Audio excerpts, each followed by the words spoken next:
Vale, muy bien, pues buenas tardes.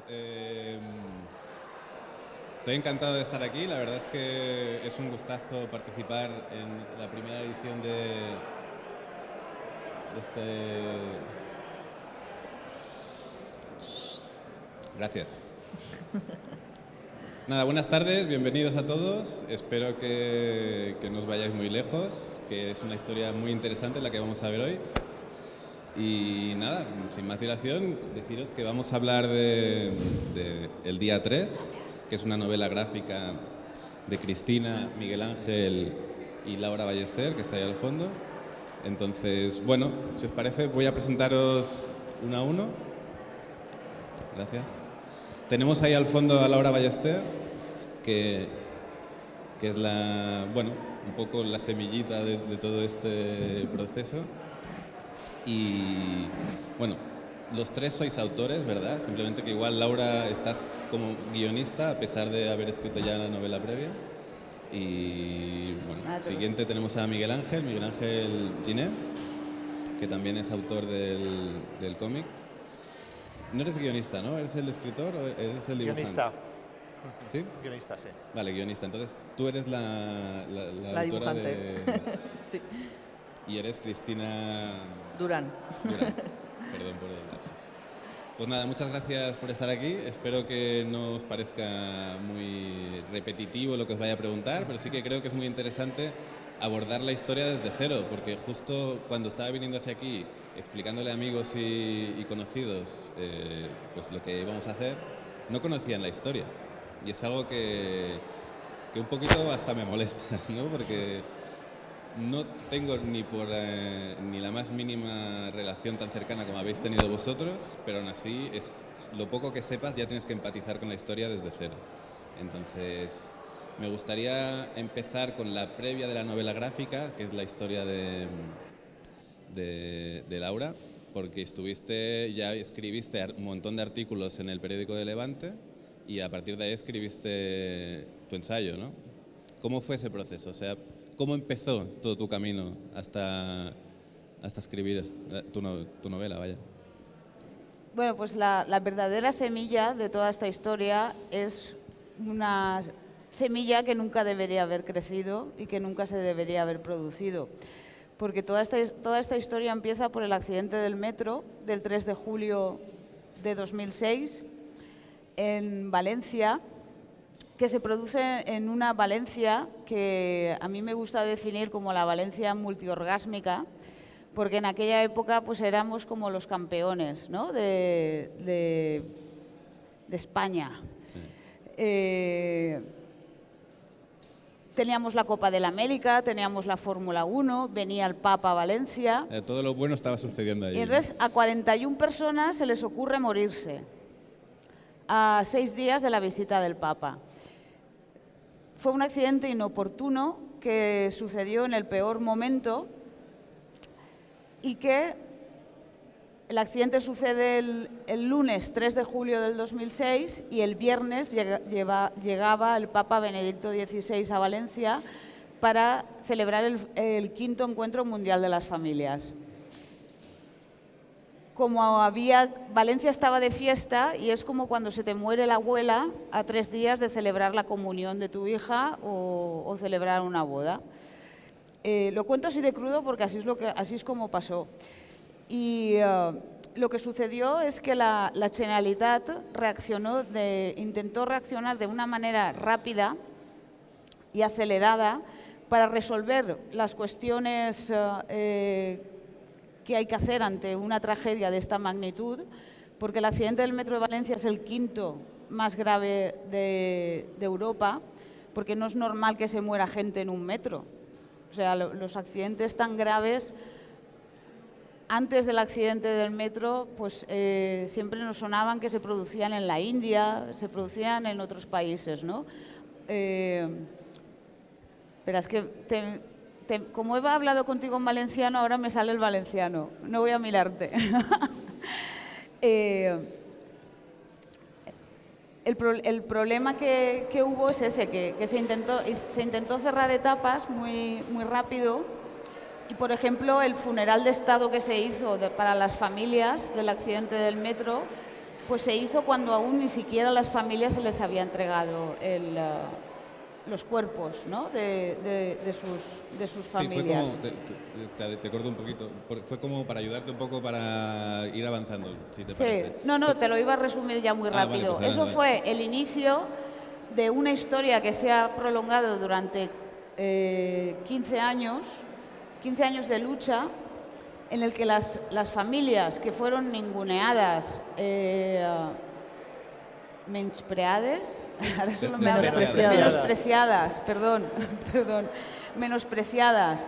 y a las que se intentó tapar con la indemnización que se les pagó y que evidentemente tenían que recibir, pero que las familias demostraron, como les he escrito a mucha gente que ha venido hoy a que les firmara el libro, las familias del metro demostraron que la única lucha que se pierde es la que se abandona. Y aguantaron, hiciera frío o calor o lluvia, 105 concentraciones en la Plaza de la Virgen de Valencia para reivindicar una investigación judicial que inicialmente se produjo de manera muy ligera, un reconocimiento político a las víctimas del metro y un reconocimiento social. Después de 15 años, las víctimas del metro consiguieron todo eso. Y yo intenté explicarlo en un libro y después Miguel Ángel y Cristina tuvieron el acierto de contarlo en un cómic que explica la historia. La verdad es que lo explica mucho mejor que mi libro. Eso es lo que tengo que decir. Yo, de entrada, vamos a ir ahora al cómic, pero de entrada, ¿por qué tuviste la necesidad de escribir el libro? O sea, porque tú ibas publicando artículos, ¿no? Si no lo tengo mal entendido, y luego decidiste escribir el libro. ¿Creías que la historia no estaba bien explicada, que había que explicarlo más, con más detalles? Porque además te documentaste mucho a nivel técnico y jurídico, ¿no? Además, quiero decir que hubo un trabajo ya de vamos a hacerlo bien, entiendo, ¿no? ¿Te cuento la verdad? Por favor. Sí. Bueno, pues a mí las víctimas como estamos en un foro de ingenieros. Yo llevo 20 años escribiendo de temas de infraestructuras. Okay. De infraestructuras, pues es hablar de carreteras, de ferrocarriles, también escribo de vivienda, de urbanismo y en los últimos años de tribunales. Pero bueno, por esa vicisitud profesional, pues yo seguí el accidente del metro desde que sucedió hasta que se ha acabado. En su momento las víctimas me pidieron que yo escribiera un libro, porque era también por vicisitudes del periodismo, ¿no? Que a la gente la despiden o cambia de sección, pero yo hice un seguimiento de toda la historia de las víctimas del metro durante muchos años. Sí. Y entonces las víctimas a mí me pidieron que yo escribiera un libro, pero yo me acojoné y me hice la loca. Y no lo escribí. Es mucha responsabilidad, ¿no? Entiendo que... No sabía ni por dónde empezar. Había tanta información y yo nunca había escrito un libro. Lo que pasa es que, claro, en la vida cuando no afrontas una historia, la historia te sale al paso. Y a mí lo que me pasó fue eso, que como Mahoma no fue a la montaña fue a Mahoma.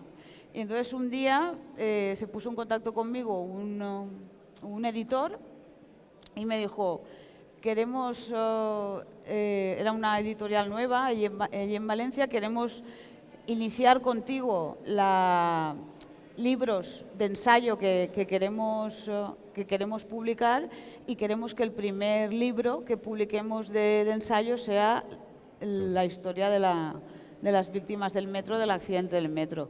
Y claro, a ella no me pude negar. También me daba mucha tranquilidad. Eso lo que refleja es que soy una persona muy insegura. Bueno. aunque a veces no lo parezca. Pero Que eso es lo que pasa, ¿eh? Muchas personas que son muy yendo de la seguras mano no del lo son. editor, a mí me daba mucha tranquilidad porque yo sabía que los posibles errores o novatadas, ¿no?, que yo pudiera cometer, el hombre o sea, no el hombre, sino el equipo de la editorial Sembrallibres, y así fue como sucedió, pues me ayudaría y haríamos un libro que tuvo el prólogo de Jordi Évole, porque gracias a Jordi Évole pues, se dio la vuelta al calcetín en esta historia, que parecía condenada al olvido, como se llamaba el libro. El libro original se llama Lluitant contra l'oblit. Después hubo una traducción al castellano, por si alguien lo quiere leer en castellano, que se llama Luchando contra el olvido, que está impreso por la editorial WOC de Barcelona, aunque parezca contradictorio. Y bueno, pues ya a partir de ahí, pues la verdad es que ese trabajo que fue arduo y que, bueno, pues se hizo 9 meses, pero 9 meses que fueron muy duros porque el libro cuenta situaciones muy duras y muy complicadas de las familias del accidente del metro. Hoy lo recordaba, ¿no?, con Cristina, que había momentos que era como una catarsis, porque tú lo que cuando estabas escribiendo, pues yo qué sé, el momento del accidente en el túnel, hay capítulos que yo acababa llorando, porque era muy complicado, era muy complicado escribir. Y bueno, pues y a partir de ahí... Claro, ahí me voy a Miguel Ángel. Si no tengo mal entendido, ¿tú fuiste a la presentación del libro o algo parecido en el que tú viste por primera vez la historia, ¿no? La historia escrita, quiero decir. Sí. Bueno, yo la historia es que yo el libro de Laura lo conocía ya, hacía años que lo conocía. ¿Ya lo conocías antes? Sí, lo que pasa es que era una historia que sabía que me iba a producir unos sentimientos que no me apetecía pasar por ellos. Es me iba a cabrear, me iba a indignar, me iba a poner en unas situaciones que no tenía ninguna ganas de pasar por ahí, ¿no? Pero al mismo tiempo tenía mucha curiosidad por conocer a fondo la historia, ¿no? Sabía que había habido muchísima oscuridad, muchísimo intento de ocultar las cosas, habían funcionado esas cosas a nivel social y me preocupaba muchísimo pues eso, entrar y cabrearme sin mucho sentido. O sea, tú ya estabas muy sensible por todo lo que se había sucedido, como ocultar la información, o sea, ya estabas atento a lo que se había hecho, ¿no? No era algo tan, por tu parte no estaba tan olvidado, ¿no? Exacto. La cuestión es que en nuestro pueblo, en Benetússer, solo hay una librería y Laura vino a presentar el libro a la librería con un padre de una de las víctimas y dije, bueno, pues no tengo excusa, ya que viene a Benetússer, viene a 5 minutos de casa, pues voy y escucho lo que cuenta Laura, lo que cuenta Miguel Ángel, que se llamaba Miguel Esplugues, y a ver lo que cuentan y tal. Y la verdad es que me senté allí entre el público simplemente porque quería comprar el libro y aprender ya por fin la historia, pero oyendo a Miguel y oyendo a Laura cuando contaban la historia, empecé a pensar que de ahí podía salir una buena novela gráfica, ¿no? Dije, ostras, aquí hay tema bastante jugoso como... Claro, hay un villano muy bueno, ¿no? Cuando tú tienes un villano tan bueno en una historia ya te entran ganas de contarlo, ¿no? Y luego tienes una historia de unas familias que hacen un sobreesfuerzo, que la vida les pone en una situación que no se esperaban, ¿no? Entonces tenía muchos elementos dramáticos que me interesaban muchísimo. Compré el libro y pensé, bueno, me lo empiezo a leer y si veo que realmente vale la pena contar la historia, pues lo analizo bien y tal. Allí mismo en la tienda me leí 4 o 5 páginas y dije, de aquí sale una novela gráfica. Entonces llegué a casa y cuando entré por la puerta le dije a Cristina, abandona todo lo que estamos haciendo, que vamos a hacer la adaptación de este libro de Laura Ballester. Y me acuerdo que Cristina me miró como diciendo, estás chiflado, o sea, ¿tú sabes lo complicado que es eso? Y dije, no, creo que tengo en la cabeza... ¿Complicado por la historia o complicado por dejarlo todo? No, porque había mucho tema jurídico y técnico que había que estudiarlo bien. Menos mal que el libro de Laura es tan bueno que me solucionaba muchísimas partes, ¿no? Pero todo eso lo tienes que hacer casar con una narrativa y con algo dramático, ¿no? Bueno, la cuestión es que Cristina me miró como... Y dije, no, que creo que tengo el tono de la historia, que al final lo que más te preocupa es sacar el tono de lo que vas a contar, ¿no? Creo que tengo el tono y creo que sé cómo lo podemos contar y tal. Y lo siguiente que hicimos, fuimos a Laura, que me acuerdo de cuando le contamos que queríamos adaptar... Espera que cuente yo mi reacción. Que realmente, claro, cuando me dijo eso, pues... Eso, yo le dije, estás loco, realmente.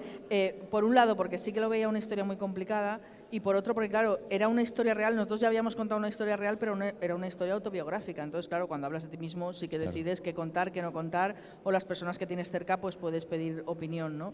Pero claro, contar una historia de terceras personas a las que no conocíamos, una historia tan dura además, delicada, ¿no? Claro, me parecía muy delicado, ¿no? Entonces, lo que me parecía más difícil era pues eso, encontrar el tono correcto y tal. Pero sí que es verdad que después de tantos años trabajando con Miguel Ángel, aparte de que tiene ascendencia maña y ya sé que cuando se le mete algo en la cabeza es difícil quitárselo. Tú le veías una locura, pero lo entonces, vamos a claro, hacer digo, seguro. bueno, lo tiene tan claro. Sí que es verdad que sí que he aprendido que cuando ve claro que una historia puede funcionar, pues eso, al final le hago caso porque al final la saca adelante, ¿no? Entonces, nada, lo vi tan convencido que dije, bueno, pues adelante. A mí me surgen ahora mismo dos dudas, ¿no? La primera, ¿qué piensas tú cuando te vienen, queremos hacer un cómic sobre esto? Sí. Y luego la otra... Personas, porque menudo marronaco, menudo, ¿en qué berenjenal se quieren meter estas ¿Qué falta personas? hace, no? Porque, a ver, la historia de la Asociación de Víctimas del Metro es una historia humana preciosa, de resiliencia, de lucha, de superación, también de mucho dolor. Pero claro, esa es una pata de esta historia. Después hay una parte técnica, que ya que estamos en un foro de ingenieros, pues hay una cuestión de ingeniería y desde el punto de vista técnico ferroviario, que es muy específica y que es complicado explicarlo de manera sencilla, que se entienda por el conjunto de la gente y que un ingeniero pues no se avergüence, ¿no?, de escribirlo o de cuando lo lea. De verlo, sí. O sea, que tienes que tener ahí un equilibrio entre ser didáctico, pero ser fidedigno a la ciencia, ¿no?, a la ingeniería. Y después tiene una parte judicial que también es muy complicada. Y yo la verdad es que bueno, yo soy entusiasta también, sí, o sea pero... que, bueno, pues vale, sí, pa'lante. Pero la verdad es que cuando se fueron yo pensaba, digo, madre, esto no saben dónde se meten, porque menudo mogollón. Se van a arrepentir luego, ¿no? Menudo mogollón, sí, sí. La otra duda que me surgía era lo que has contado veía un villano muy claro, ¿no? O sea, ya directamente, supongo que igual te llevó más tiempo, pero ya pensaste en la trama, en cómo lo ibais a plantear, en lo que comentaba Laura de las víctimas o de la parte más ingeniería, todo esto ya lo tenías un poco en mente. A ver, ¿A qué? espera, no sé. Continúa. Ahora. Tenía la parte del drama humano de los personajes. Esa la tenía clara. Yo no sabía lo que... O sea, Lo que se venía detrás. claro, yo no lo había leído. Yo había ojeado las primeras páginas y sabía que de ahí podía salir. Sí que es verdad que a mitad de proyecto, lo que dice Laura, dije, ostras, no sé si nos viene grande esto que estamos haciendo, pero al mismo tiempo confías un poco en tu oficio, ¿no? En el oficio de escribir, en el oficio de haber resuelto muchos problemas que te han surgido en tus propias historias o en historias anteriores, ¿no?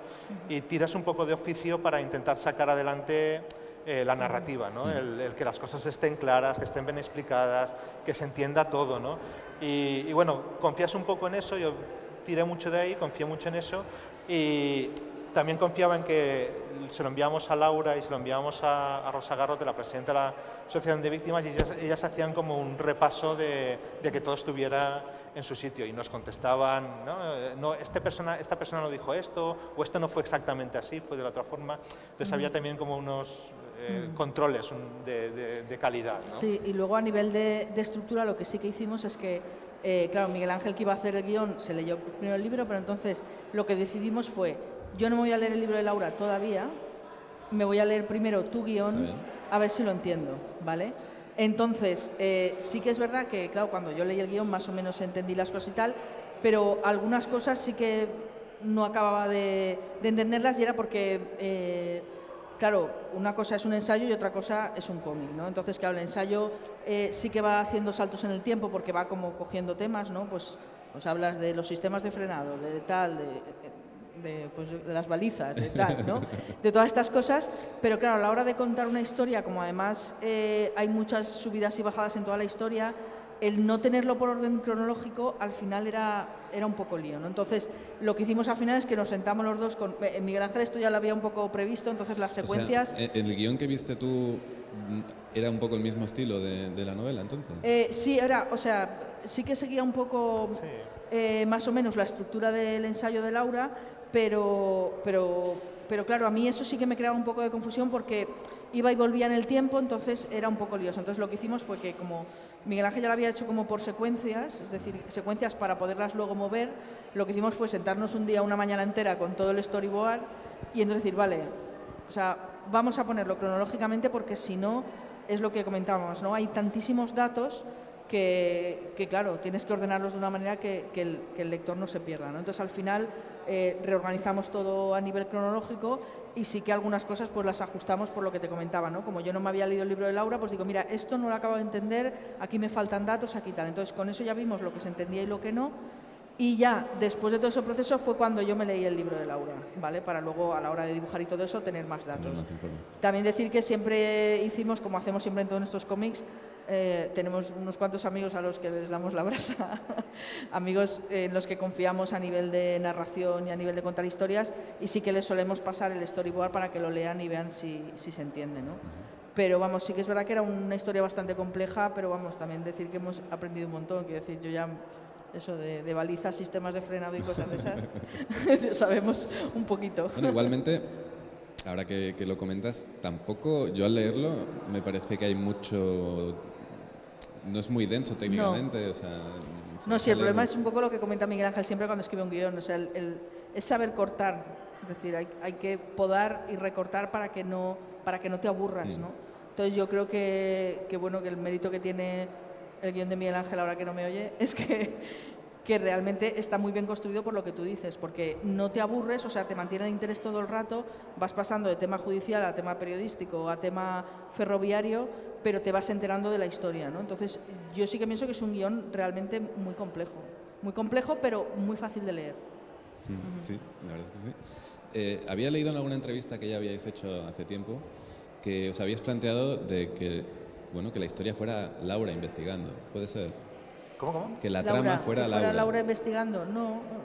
Ah, pues creo entonces que no. leí mal esa información, vale. Alguien lo diría. Está típico, mentimos en entrevistas para divertirnos. No sé. No, pues me pareció curioso además verla a ella, porque... Sí, que tenía que salir, sí, porque sí que sale en unas cuantas viñetas, porque claro, ella sí que tenía que salir como, sí, pero una de las pocas periodistas que les hizo caso desde el principio. Sí, pero yo me hubiera negado porque ella no quería ser la protagonista. No, el periodista nunca debe ser protagonista. Bueno, igual era como, a nivel narrativo, igual era algo interesante. Pensaba que habías explorado esa posibilidad. No, pero siempre el esto central era que lo contaran las víctimas.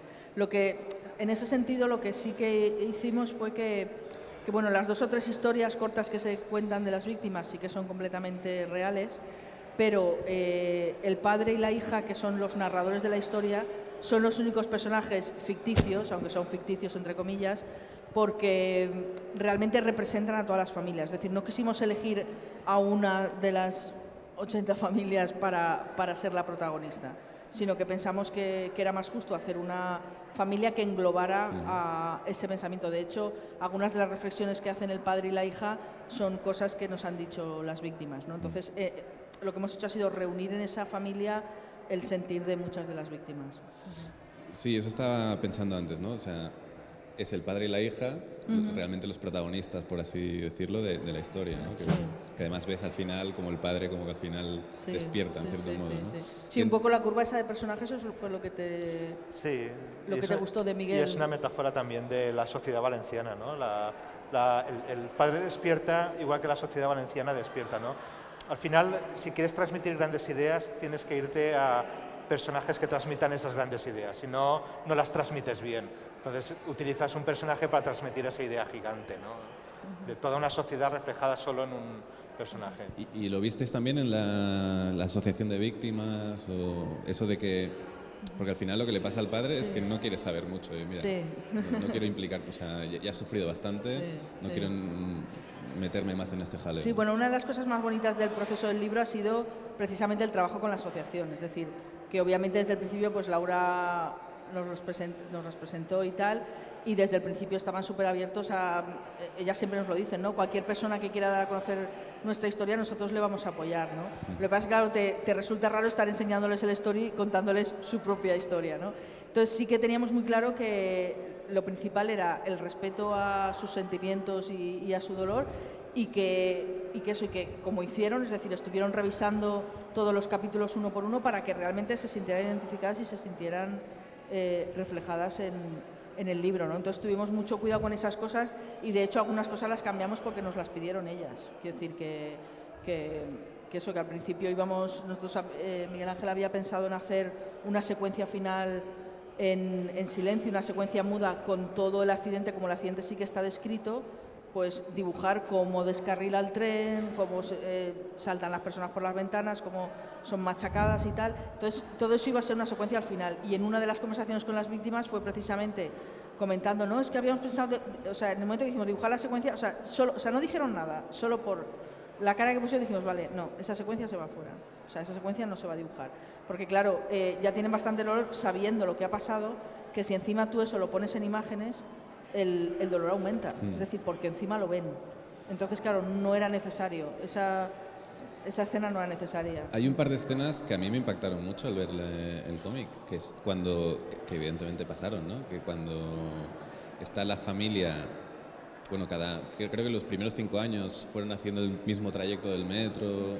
Sí, son el aniversario. 3-4 viñetas, no es más, pero wow, o sea, eso... Creo que hasta veo más expresividad en las caras de las que hay, ¿no? Pero es algo y el otro es la soledad, ¿no? Que es una viñeta enorme, que se quedan la asociación se quedan solos. O sea, ¿tuvisteis mucho freno a la hora de emocionalmente vosotros, no tanto por la asociación o por las víctimas, vaya? ¿Visteis que era necesario cortar más o tuviste esa parte más de, no sé si decirle morbo, pero de esto llama la atención? Y lo que vimos necesario era precisamente eso, no ser morbosos. O sea, no ser morbosos ni ser explícitos a la hora de demostrar, pues eso, una de las páginas más duras, que es cuando leen la descripción tal como fue de cuando bajaron al túnel, cómo se encontraron todos los cuerpos. Claro, eso era mejor no dibujarlo, ¿no? Entonces, solo con el texto ya va. Entonces, sí que es verdad que claro, hoy en día que estamos en una sociedad que todo se fotografía, todo se enseña, por ejemplo, cuando pasaron los atentados de Barcelona en la Rambla, fue muy duro cuando la gente empezó a mandar fotos de la gente tirada en el suelo y tal. Esa gente tiene familia, ¿no? Y tiene unos seres queridos, ¿no? Entonces, sí nos parecía muy importante no ser ni morbosos ni pornográficos visualmente a la hora de mostrar según qué cosas, ¿no? Entonces, eso era como la máxima principal, ¿no? Porque el objetivo de la novela era otro. O sea, claro, el objetivo de la novela era mostrar cómo se habían sentido ellas, la injusticia tan grande que se cometió y cómo ellas, con esa lucha social que nadie pudo frenar, han conseguido que les den la razón, ¿no? O sea, eso realmente es lo importante de la historia, ¿no? Entonces, claro, pero ese equilibrio, o sea, encontrar ese equilibrio fue difícil y por lo que decías claro, es una historia tan indignante que a nosotros, igual que para Laura también fue difícil escribir el libro, a nosotros nos pasó factura. Es decir, yo pasaba 1 año y medio trabajando en el libro, cuando encima estás dibujando, te estás documentando, claro, cuando estoy dibujando esas cosas no me va ni a escuchar un podcast ni a escuchar música, me ponía a escuchar los testimonios de las víctimas, me ponía a escuchar podcasts que se habían hecho, o sea, todo temas sobre el accidente. Entonces, la verdad que cuando lo acabamos, o sea, necesitamos un tiempo. Yo recuerdo que me llegó otro encargo de un tema también así duro y lo tuve que rechazar porque dije, no, ahora voy a hacer un cuento infantil de dragones y de niños saltando porque de verdad yo personalmente me quedé un poco tocada. Ahí hay una cosa que me voy a poner ahora mi traje de profesor de narrativa. Hay una cosa, cuando tienes un drama muy muy grande, hay 2 cosas que no tienes que hacer nunca: ser excesivamente cruel con tus personajes o ser excesivamente cruel con tus lectores. O sea, tienes que mantener un respeto y un equilibrio siempre entre tus personajes y tus lectores, ¿no? De manera que no muestres O sea, yo soy de los que piensa que mi lector tiene que ser un lector inteligente, es decir, que participe un poco de la narrativa, ¿no? Si me convierto en un autor pornográfico que lo muestro todo, estoy yéndome a un tipo de lector que a mí no me interesa, ¿no? A mí me interesan los lectores que de alguna manera participan un poco en mis historias, ¿no? Si yo pongo a un tipo que está con la cara describiendo algo, mi lector tiene que interpretar la cara de ese tipo e imaginarse lo que está viendo ese tipo, ¿no? Esa persona que está narrando eso. Claro, eso tiene una fuerza que si yo lo muestro, casi seguro que me voy a quedar por debajo de la imaginación de mi lector, ¿no? Pensando siempre que mi lector es inteligente, ¿no? Entonces prefiero jugar a eso, que crea muchísima más tensión narrativa que entrar directamente a la pornografía, es decir, a mostrarlo absolutamente todo, ¿no? Entonces intento siempre en mis historias, intentamos en nuestras historias, que haya ese equilibrio entre lo que muestras y lo que no muestras. Como las películas, ¿no? Muchos efectos especiales, pero la historia, ¿qué? ¿No? Efectivamente. És que tant el còmic com el llibre estan fets des del respecte. Oi, perdona. Hoy estás hablando en catalán. Perdón.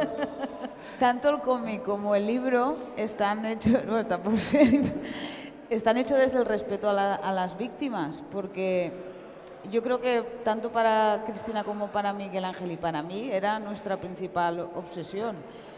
Y, o sea, no incomodar a las víctimas. Y de hecho, o sea, el libro y el cómic están supervisados por la Asociación de Víctimas del Metro, pero no se las agobia, no se las entrevista, no se las exprime para publicar, sino que simplemente después eso cuenta con su visto bueno, con su beneplácito, porque desde luego si hay alguien importante en esta historia son las víctimas del metro. Pero no se cuentan sus dramas, que hay de la marinera, pero no son libros lacrimógenos, no es un cómic ni un libro lacrimógeno. Sí, y una cosa respecto a eso, nos pasó una cosa muy bonita con Rosa Garrote, con la presidenta, que claro, al principio en las primeras reuniones sí que le preguntamos, a ver, os agobia por una cosa que has comentado antes, ¿no? Que decir, a ver, ahora voy a estar aquí preguntándote cosas, enviándote el PDF, digo, ¿no estáis ya un poco cansadas de que estemos todos repitiéndose el tema y haciendo revivir el tema? Y ella me dijo, no, tranquila, que ya han pasado muchos años, estamos acostumbradas, tú envíamelo, que no pasa nada y tal. Y entonces, claro, cuando hicimos los 2 primeros capítulos en PDF ya dibujados y tal, que claro, siempre tienes un miedo de decir, a ver, ¿encuentro el tono correcto o no? Porque claro, cuando estás metido dentro, no lo sabes. Entonces, claro, se lo enviamos a Rosa, le dijimos, Rosa, te enviamos el PDF, a ver qué te parecen los 2 primeros capítulos y tal. Y claro, cuando nos contestó, nos dijo, vale, yo os dije que no me importaba leer cosas y tal, dice, pero me he leído los 2 capítulos y me han golpeado. O sea, me han golpeado y he revivido algunas de las cosas y lo he pasado mal. O sea, ella nos lo dijo, ¿no? Entonces, claro, le dijimos, bueno, si quieres que paremos, paramos. Sí. Dijo, no. O sea, me parece estupendo porque yo quiero que la historia llegue lo más lejos posible.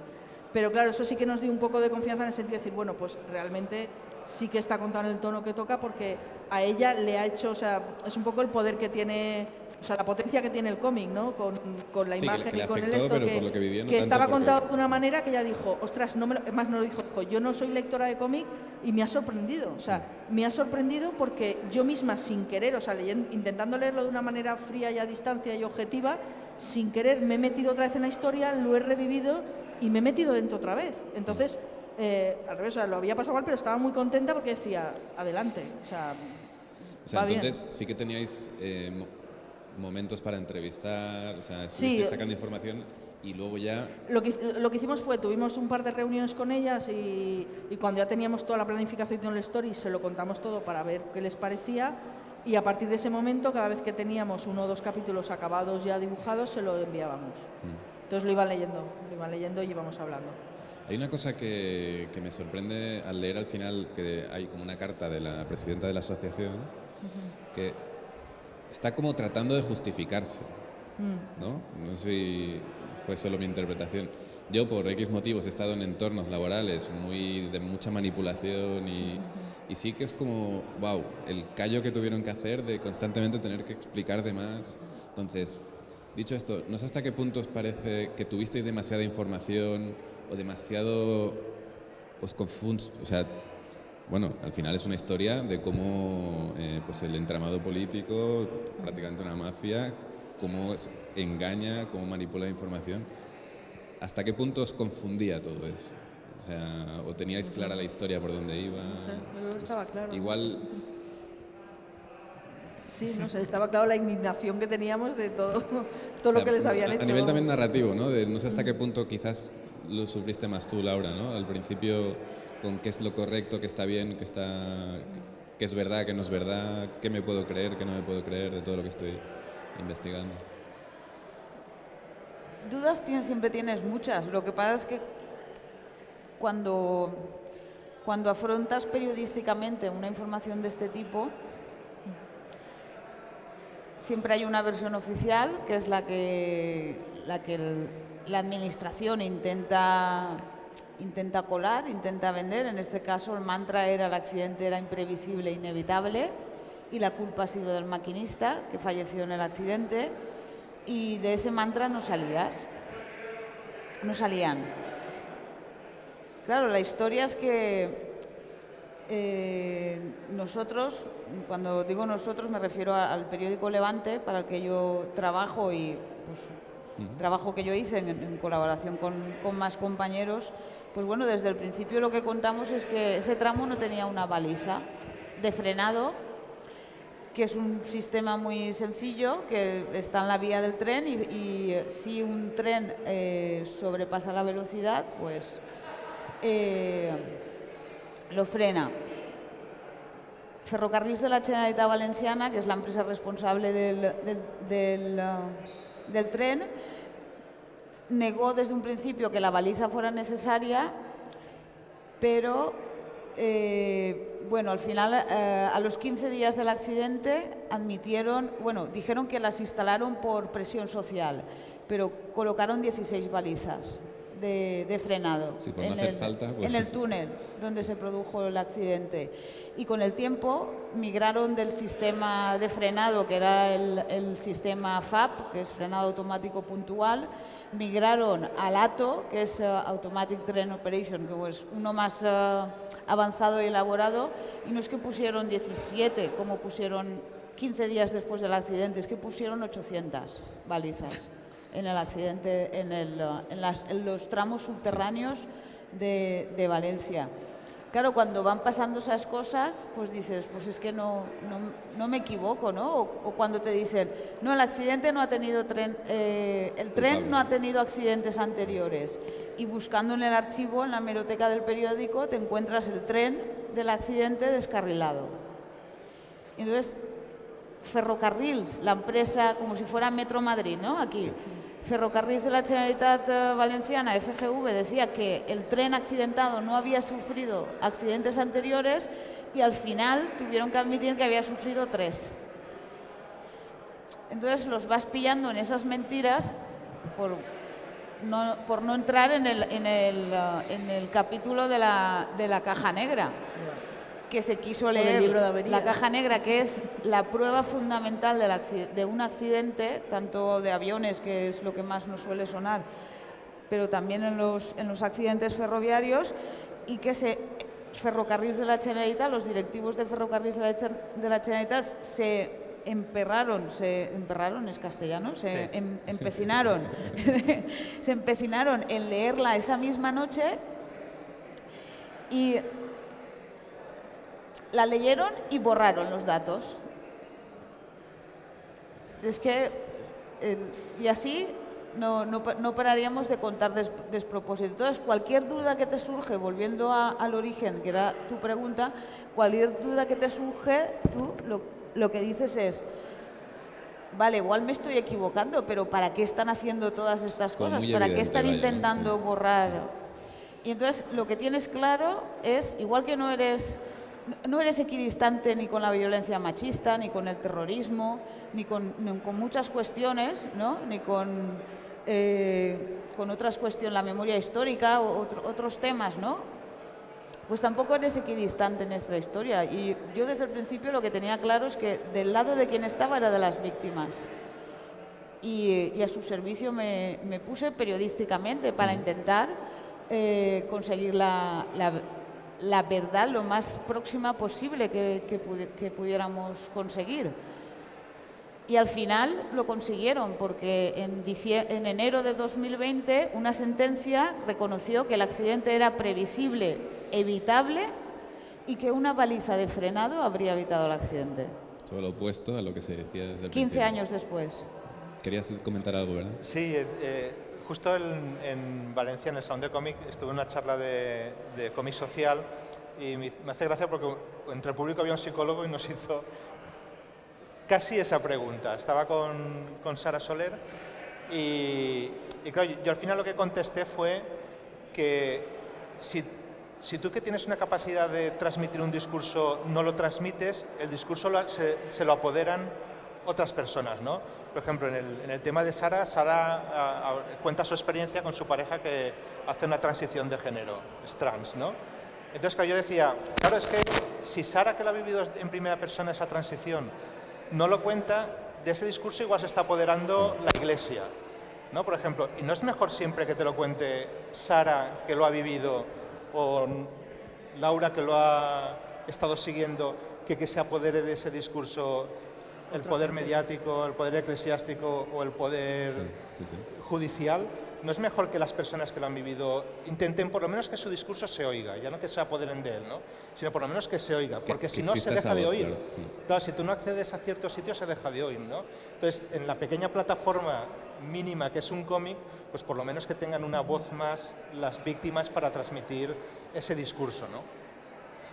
Creo que se nos está acabando un poco el tiempo. Antes de pasar a alguna pregunta, a mí me gusta mucho el recurso de los tentáculos. Que seguramente os lo habrán preguntado muchas veces, o será muy tópico, pero ese momento de decidir, igual estaba muy claro, de no ponerle cara al villano y poner tentáculos. Porque hay el momento en el programa de Jordi Évole, que se ve la sonrisa esa tan impostada de Cotino, ¿no? Sí. Claro, yo veo en el cómic y ponéis a Cotino con tentáculos y esa sonrisa de villano, eso no lo hicisteis porque jugasteis con los tentáculos, ¿no? O sea, ¿cómo fue esa decisión? De sí, no queremos personalizarlo en ninguno, o el caso de Rita Barberá, es evidente que es ella, ¿no? Pero... Sí, ahí hay varias razones, ¿no? La razón principal fue porque, claro, cuando estábamos buscando documentación para el cómic y tal, yo ya solo de empezar a ver fotos de Rita, de Camps y todo eso, ya me estaba entrando de todo, ¿no? Es decir, es más por salud personal, dibujar por salud mental, ¿no? Digo, dibujar a toda esta gente, la verdad. Porque vamos, al fin y al cabo, dibujar a una persona tienes que mirarla mucho y al final es casi como hacerle un regalo, ¿no? Le estás haciendo ahí un retrato. Entonces, para empezar no me apetecía nada, o sea, realmente no me apetecía nada. Pero también hablándolo con Miguel Ángel y tal, Miguel Ángel decía, hombre, la verdad es que estaría bien en la planificación inicial, la idea que tuvo él era, en lugar de ponerle caras, poner como una especie de borrón, ¿no? Como si fueran unos cables o como lápiz así rayado y tal. Pero gráficamente no funcionaba. Entonces, sí que decidimos que no se merecían ser dibujados, ¿vale? Y también era una forma de deshumanizarlos. Es decir, que como son personas que se comportaron humanamente, pues quitarles las caras realmente es deshumanizarlos. Entonces, cuando vimos que no funcionaba lo de... No se comportaron como humanos tampoco. No, desde luego. Entonces, como lo del borrón no funcionaba y tal, y a Miguel Ángel sí que se le había ocurrido la idea de los gusanos que salían del Palau de la Generalitat, entonces ahí yo dándole vueltas gráficamente digo, ostras, pues vamos a hacer una especie de tentáculos, que claro, que también es una metáfora de los tentáculos del poder y que luego gráficamente sí que me daba mucho juego cuando intentaban enredar a las víctimas, ¿no? Esto fue muy gracioso también porque cuando se lo explicamos a las víctimas, Beatriz Garrote, que era la presidenta anterior y tal, ella sí que al principio dijo, yo eso no acabo de entenderlo mucho, dice, porque yo quiero que salgan sus nombres y sus caras, como diciendo, quiero que todo el mundo sepa quién nos ha tratado así de mal, ¿no? Pero entonces cuando le explicamos lo de deshumanizar y tal, dijo, vale, bien, pues lo entiendo y tal. Y luego cuando lo vio en el libro, sí que luego nos reconoció que le había gustado mucho, porque sí que reflejaba un poco, dice, que ella a veces tenía la sensación cuando hablaba Camps o hablaba Cotino y tal, como que realmente no eran humanos. O sea, dice, esta gente que me está hablando no es humana. Entonces al final sí que les gustó mucho el recurso. Nada, vamos a pasar al turno de preguntas, a ver si hay alguien que tiene alguna pregunta. ¿Hay algún micro por ahí? Sí. ¿Alguna pregunta por aquí? ¿Reflexión? ¿No? ¿Hay preguntas? hago yo una pregunta, ya que no... El recurso del ingeniero, rojo. el ingeniero quería preguntar algo. ¿Sí? ¿Hay alguna pregunta? ¿No?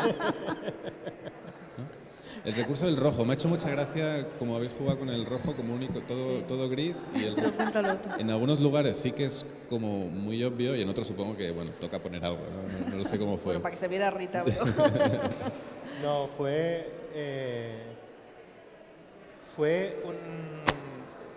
la primera escena del libro, la escena de los pájaros que alimenta al padre y vuelan y caen, esa metáfora de lo que es ferrocarriles que esconde, que esa historia no estaba en el arranque, no estaba al principio, y yo cuando estoy metido en una historia, cuando me voy a dormir, mi cabeza sigue como dándole vueltas.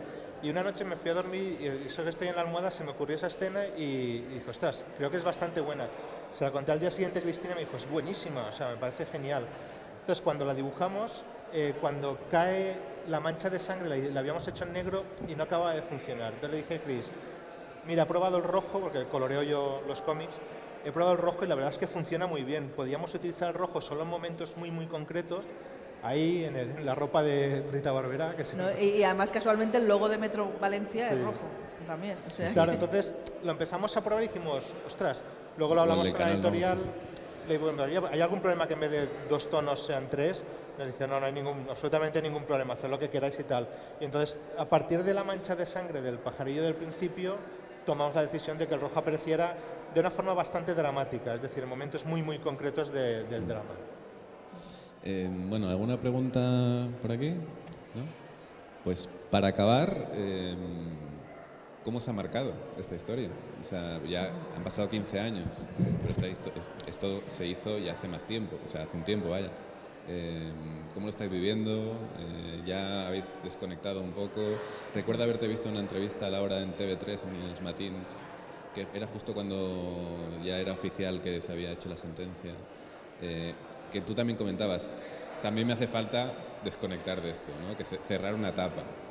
Entonces, no sé cómo, ahora con el paso del tiempo, cómo lo estáis viviendo, con orgullo me imagino, pero no sé cómo lo vivís. y Laura. Bueno, en mi caso es que han sido 15 años acompañando a las víctimas. Evidentemente no escribía solo de ellas, pero sí que llegó a ser un poco obsesión, sobre todo porque veías que la historia no avanzaba, ¿no? Y tener la íntima convicción de que ahí hay algo más y de que se podía reescribir el final que parecía escrito para las víctimas del metro.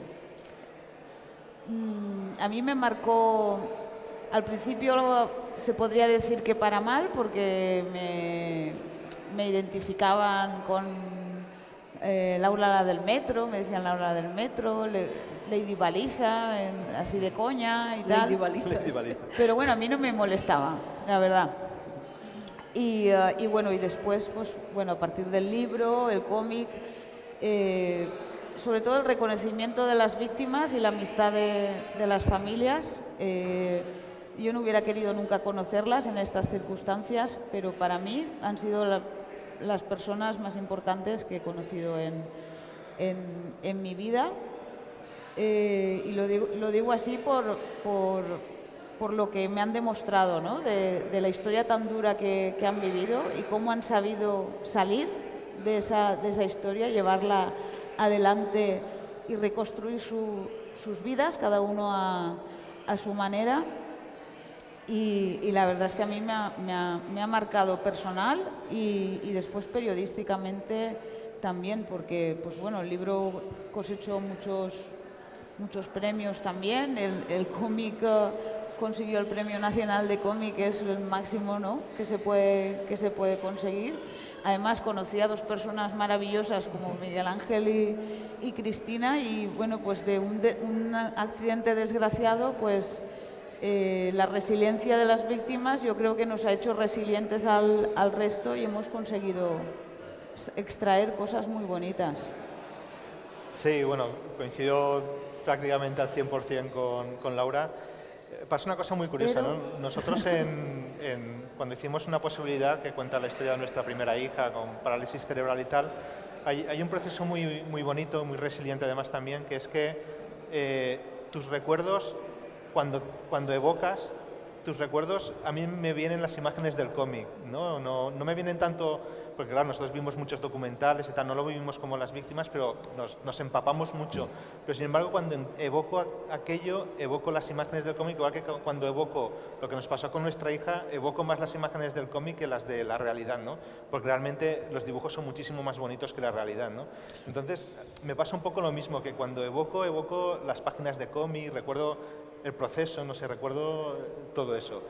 Y bueno, también lo que ha dicho Laura, ¿no? Que claro, a raíz de esto lo hemos revivido mucho porque hemos tenido muchas entrevistas, muchísima radio, muchísima prensa, muchísimos salones donde hemos tenido que revivirlo, pero revives con cierto orgullo, ¿no? El primer orgullo, lo que decía Laura, de haber ayudado a esas personas a primero conocerlas y luego haberlas ayudado un poco en su camino, ¿no? Y luego pues, el orgullo de haber hecho un trabajo bien, que tienes su reconocimiento, ¿no? Porque te esfuerzas mucho en hacer las cosas bien y cuando luego tienes reconocimientos pues es un orgullo también, ¿no? Entonces pues con cierta orgullo también, ¿no? Sí, lo mismo, vamos, que es una cosa de esas que es un trabajo que haces con toda tu honestidad y con toda tu pasión y si luego pues ese trabajo pues te reporta por lo que decimos para mí, pues eso, conocer a Laura y conocer a algunas de la asociación de víctimas que ahora ya somos ya muy amigas, ¿no? Entonces, claro, te trae personas a tu vida que son maravillosas y de las que has aprendido un montón, ¿no? Y eso, y sí que es verdad que bueno, el premio obviamente a nosotros profesionalmente pues ha sido un cambio, un paso adelante muy grande, pero casi lo más bonito del premio ha sido que la historia de las víctimas sigue llegando a sitios, ¿no? O sea, por ejemplo, hoy estamos aquí, mañana estaremos en otro sitio, entonces al final las víctimas lo que quieren es que se conozca todo lo que les pasó y toda esa lucha. Entonces, eso lo más bonito que me parece de estas cosas es eso, que sigue viva la historia, o sea, no y una cosa que no quiero que se me olvide y que quiero recordarlo, el accidente del metro no es un caso aislado.